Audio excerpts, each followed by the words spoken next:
சாலமோனின் உன்னத பாட்டு. அதிகாரம் 4. நீ ரூபவதி, என் பிரியமே, நீ ரூபவதி. உன் முக்காட்டின் நடுவே உன் கண்கள் புறா கண்களாயிருக்கிறது. உன் கூந்தல் கீலேயாத் மலையில் தலைமேயும் வெள்ளாட்டு மந்தையைப் போலிருக்கிறது. உன் பற்கள் மயிர் கத்தரிக்கப்பட்ட பின் குளிப்பாட்டப்பட்டு கரையேறுகிறவைகளும் ஒன்றாகிலும் மலடாயிராமல் எல்லாம் இரட்டை குட்டி ஈன்றவைகளுமான ஆட்டு மந்தையைப் போலிருக்கிறது. உன் உதடுகள் சிவப்பு நூலுக்கு சமானமும் உன் வாக்கு இன்பமுமாயிருக்கிறது. உன் முக்காட்டின் நடுவே உன் கன்னங்கள் வெடித்த மாதளம் பழம் போலிருக்கிறது.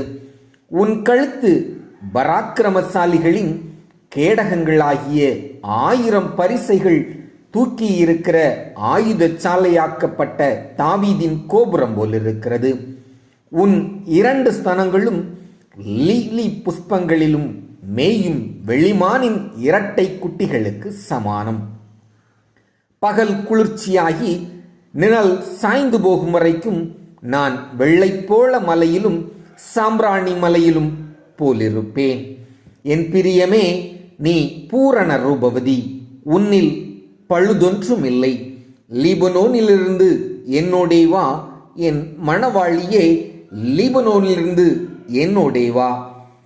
அமனாவின் கொடுமுடியிலிருந்தும் சேனீர் எர்மோனின் கொடுமுடியிலிருந்தும் சிங்கங்களின் தாபரங்களிலிருந்தும் சிவிங்கிகளின் மலைகளிலிருந்தும் கீழே பார்.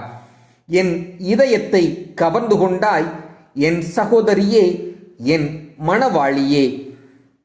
உன் கண்களில் ஒன்றாகிலும் உன் கழுத்தில் உள்ள ஒரு சரப்பணியினாலும் என் இருதயத்தை கவர்ந்து கொண்டாய். உன் நேசம் எவ்வளவு இன்பமாயிருக்கிறது என் சகோதரியே, என் மணவாளியே. திராட்சரசத்தை பார்க்கிலும் உன் நேசம் எவ்வளவு மதுரமாயிருக்கிறது. சகல கந்த வர்க்கங்களை பார்க்கிலும் உன் பரிமள தைலங்கள் எவ்வளவு வாசனையாயிருக்கிறது. என் மணவாளியே, உன் உதடுகளிலிருந்து தேன் ஒழுகுகிறது. உன் நாவின் கீழ் தேனும் பாலும் இருக்கிறது. உன் வஸ்திரங்களின் வாசனை லீபனோனின் வாசனை கொப்பாயிருக்கிறது. என் சகோதரியே, என் மணவாளியே, நீ அடைக்கப்பட்ட தோட்டமும் மறைவு கட்டப்பட்ட நீரூற்றும் முத்திரிக்கப்பட்ட கிணறுமாயிருக்கிறாய்.